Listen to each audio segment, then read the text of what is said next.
नमस्कार, मैं हूं विकास मीजा। आप देख रहे हैं अब तक टाइम। दोस्तों, पहुंचे हैं करनाल हल्के के गांव पुंडरक में, जहां पर खास तौर पर पहुंचे हैं कांग्रेस के पूर्व जिला कार्यकारी अध्यक्ष अशोक खुराना पहुंचे हैं। यहां पर आपको बता दें, अशोक खुराना जनसंपर्क अभियान के तहत पहुंचे हैं, क्योंकि उन्होंने कांग्रेस से मांग की है कि करनाल विधानसभा से उन्हें चुनाव लड़वाया जाए, टिकट दिया जाए। इसी सिलसिले में लोगों का अपार जन समर्थन मिलता हुआ दिखाई दे रहा है। सीधी तस्वीरें दिखाएंगे और सुनवाएंगे इस मौके पर अशोक खुराना का क्या कहना है। चलिए ले चलता सीधा कार्यक्रम के अंदर। आ न कर अपने लबों को सी, यह था कि अपनी जबान नहीं खोलनी, जबान खोली तो भीतर ठोक देंगे। ये इस सरकार का सीधा सीधा आदेश था। तो मेरा कहने का ये है कि आप लोग, क्योंकि अशोक खुराना जी रामनगर के हैं, रामनगर से अब बैंक कॉलोनी में रह रहे हैं, और मेरे ख्याल से आपको सबसे नज़दीक कोई अगर व्यक्ति मिलेगा, सबसे नज़दीक यहाँ से आपने सिर्फ 7 मिनट, 6 से 7 मिनट लगने। रेलवे ओवरब्रिज वाला पुल आपने उतरना है। रेस्ट हाउस से पहले आपने बैंक कॉलोनी में जाना है। बैंक कॉलोनी के अंदर जाना है और राइट हैंड पे बहू जी की कोठी है। और वैसे तो वहाँ जाने की जरूरत भी नहीं रहेगी, आपने फ़ोन करना है, इतनी देर में तो खुराना जी आप तक पहुँच जाएंगे। तो मेरा कहने का पर्पज़ ये है कि मैं ज़्यादा टाइम ना लूँ, कि आप अपना विधायक चुनने से पहले सिर्फ ये देखें कि भी वो विधायक आपके बीच का हो, आपका दुख दर्द समझने वाला हो, आपकी एक आवाज़ पे, एक टांग पे खड़े होने वाला हो। जब जरूरत पड़े ये ना हो कि जी अब तो शहर तो राम भरोसे रहा 10 साल, शहर राम भरोसे रहा सर। हमने तो ये देखा भी जाएं किसके पास, कोई सुनवाई नहीं थी। या तो ऊपर से ऐसा आदेश था कि कार्यकर्ता, पब्लिक छोड़ो, कार्यकर्ताओं का अशोक सखीजा जी को चिट्ठी लिखनी पड़ी ऊपर। मेरे यहाँ पुंडरक के सभी मेरे बुजुर्गों, मेरे भाइयों, मेरे साथियों, सबसे पहले तो मैं हमारा छोटा भाई है रोहताश, उनका जय भगवान जी का बहुत बहुत धन्यवाद करूंगा कि आप सभी भाइयों को यहाँ बुलवाकर हमारे से मिलवाया। मैं बहुत धन्यवादी हूँ। और इसमें हमारे आदरणीय मेरे पिता तुल्य सूरज प्रकाश मुंजाल जी बैठे हैं, और हमारे साथी जो आए हैं, हरीश आर्या जी हैं, भाई अंग्रेज जी हैं, हमारे राम शर्मा जी, अमित मुंजाल जी, कमल मुंजाल जी, हमारे भाई संजीव जी, मेरे भाई प्रवीण आर्य जी, और हमारे साथी जो साथ में आए हैं भाई, और हमारे बलदेव सिंह जी और सतिंदर सिंह जी जो अपना सोनी जी हैं। ये आपको मैं एक बात बताना चाहूँ कि हमारे हरीश जी और बलदेव जी और सोनी जी, आप यकीन करिए कि लगातार मतलब मेरे को आगे करने के लिए लगातार पूरे रात दिन प्रयास कर रहे हैं। तो मैं सभी का बहुत बहुत धन्यवाद करता हूं, और आपका सभी का बहुत बहुत धन्यवाद करूंगा। मेरे से पहले मेरे छोटे भाई हरीश ने आपको सारी बात बताई कि मौजूदा सरकार में क्या क्या काम हुए, सब आपने देखे भी। आप सभी बुद्धिजीवी हैं, आप आजकल सभी भाई राजनीति जानते हैं, और गांव में तो सभी को राजनीति का पता हो भी कौन क्या कर रहा है, कौन क्या कर रहा है, सभी का पता है। मैं तो इतना कहूंगा, करनाल का विधायक मुख्यमंत्री बन गया, अब तो करनाल के 4-4 चांद लगेंगे, यहाँ नए नए प्रोजेक्ट आएंगे, हमारे बच्चों को नौकरियां लगेंगी, कहीं बाहर नहीं जाना पड़ेगा बच्चों को, यूनिवर्सिटियां लगेंगी, कहीं मेडिकल कॉलेज, कहीं कुछ ऐसा कोई बड़ा वो आएगा। जब भी कोई बड़ा प्रोजेक्ट या बड़ी चीज आती है तो नेचुरली बात है कि वहां पर बच्चों को रोजगार भी मिलते हैं, क्योंकि जिस भी क्षेत्र से जो विधायक बने और मुख्यमंत्री बने, उन्होंने अपने अपने क्षेत्रों का बड़ा विकास किया। आपने सुना होगा, हम सिरसा की बात करते हैं तो वहां से उन्होंने जो विधायक मुख्यमंत्री बने थे कैसे किया। भिवानी में उस टाइम भले जमाने में उन्होंने क्या था, भजन लाल जी ने अपने एरिया में क्या किया, तोड्डा साहब देखो रोहतक में कितने विकास किए थे, कितना कार्य किया था। तो ये जरूरी है। अगर ऐसा ना होता तो आज दोबारा जो मुख्यमंत्री नायब सिंह सैनी जी यहाँ पर चुनाव लड़े, उनको कोई और जगह ढूंढनी पड़ती चुनाव लड़ने के लिए। वो यहीं से चुनाव लड़ते। तो वो जो उन्होंने बातें की, वादे किए, जिन जिन लोगों को, हमारे भाइयों को जितनी उम्मीद थी, वो बिल्कुल भी ना पूरी हो पाई। आज क्या हो रहा है कि हमारे बच्चे रोजगार के लिए विदेशों में जा रहे हैं, बाहर जा रहे हैं, अपने जिसका जमीन का जुगाड़ है जमीन बेच रहा है, कोई मकान का जुगाड़ है मकान बेच रहा है, अपने बच्चों को रोजगार के लिए भेजने बड़ा जरूरी है। और कई तो दूसरे रास्ते से जब भेजते हैं तो 1.5 2 महीने तो हमारे बच्चों का माता पिता से बात भी नहीं हो पाती कि वो पहुंच गया है सही जगह पे या नहीं पहुंच गया। और जब तक नहीं पहुंचता, उस माँ बाप के दिल को पूछो कि उसके दिल पे क्या बीतती है।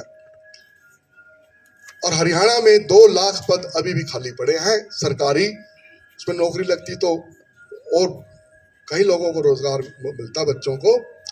महंगाई की बात कर लो, आप देखो महंगाई कितनी चरम सीमा पे पहुंच गई।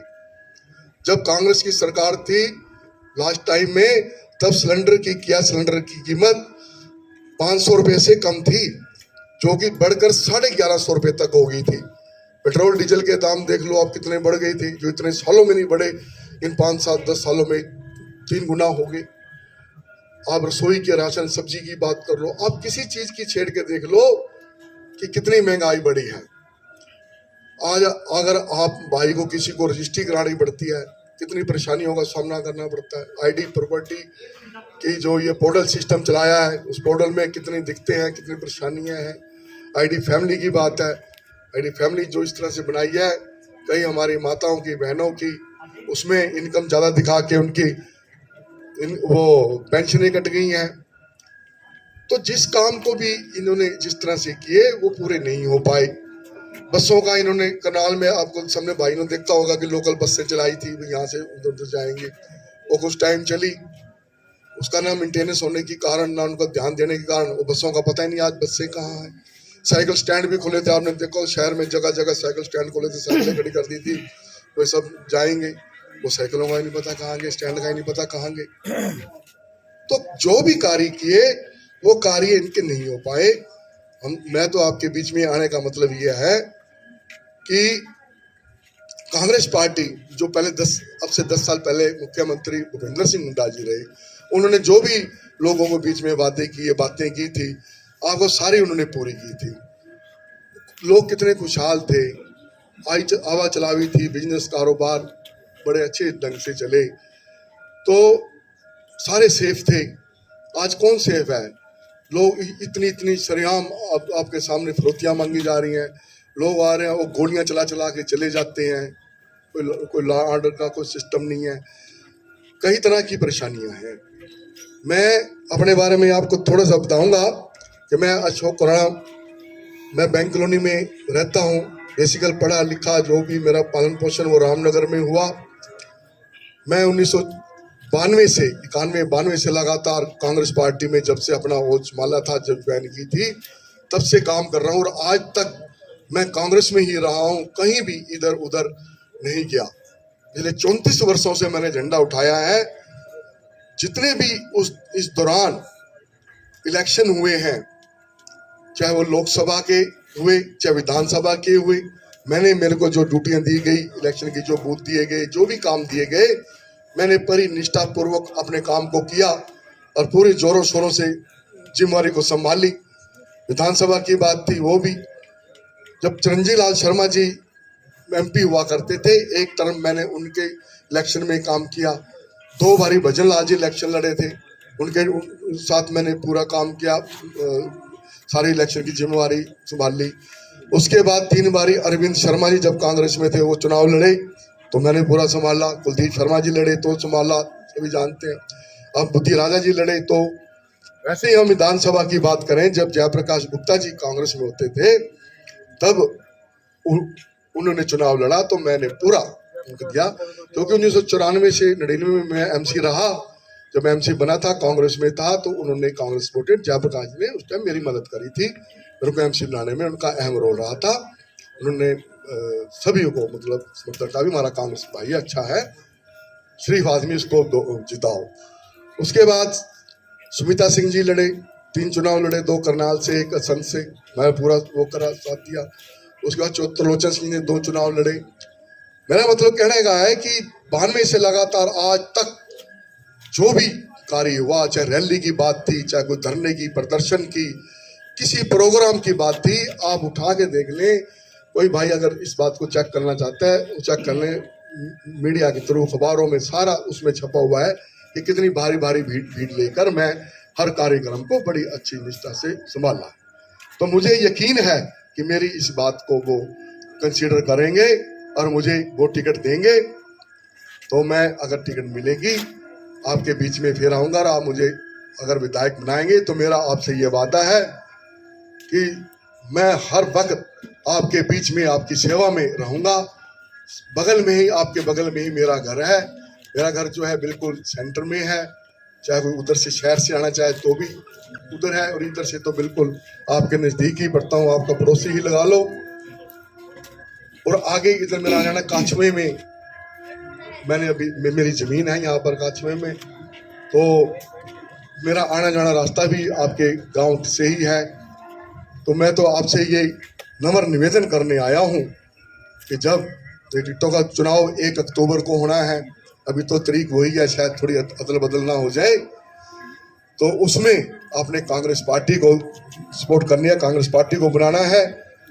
कांग्रेस बनने के बाद जो हमारी सरकार ने घोषणा की है, हमारे नेताओं ने घोषणा की है कि कांग्रेस पार्टी बनने के बाद बुढ़ापा पेंशन जो है वो बढ़ाकर 6,000 रुपये कर देंगे, और गैस के सिलेंडर की कीमत जो है वो 500 रुपये की गैस की सिलेंडर कीमत की जाएगी। और जो गरीब आदमी को 100 गज के प्लाट में 2 कमरे बनाकर लैट्रिन बाथरूम वो मुफ्त में दिए जाएंगे। 300 यूनिट बिजली जो है वो सबको फ्री में दी जाएगी। और जो भाई ये खाली पद पड़े हैं हरियाणा सरकार में, ये भी सारे भरे जाएंगे। जो हमारे भाई खिलाड़ी हैं, बच्चे खिलाड़ी हैं, उनको बड़ी अच्छी अच्छी नौकरियां मिलेंगी। पहले भी मान सम्मान मिला है। मैं तो यही नम्र निवेदन लेके आपके बीच में आया हूँ, आपका छोटा भाई हूँ, और मेरे से कोई गुस्ताखी या कोई गलती किसी प्रकार की हुई हो तो माफी चाहूंगा। मैं आप सभी का, जिन्हें भाई ने मेरे यहाँ बुजुर्ग बैठे, उन्होंने आज मुझे जो आशीर्वाद दिया, मैं इसको हमेशा याद रखूंगा और कभी भी आपकी उम्मीद को टूटने दूंगा। जो आप मेरे पे भरोसा करेंगे, यकीन करें कि मैं बिल्कुल खरा कसौटी पहुंचूंगा। धन्यवाद। जय हिंद।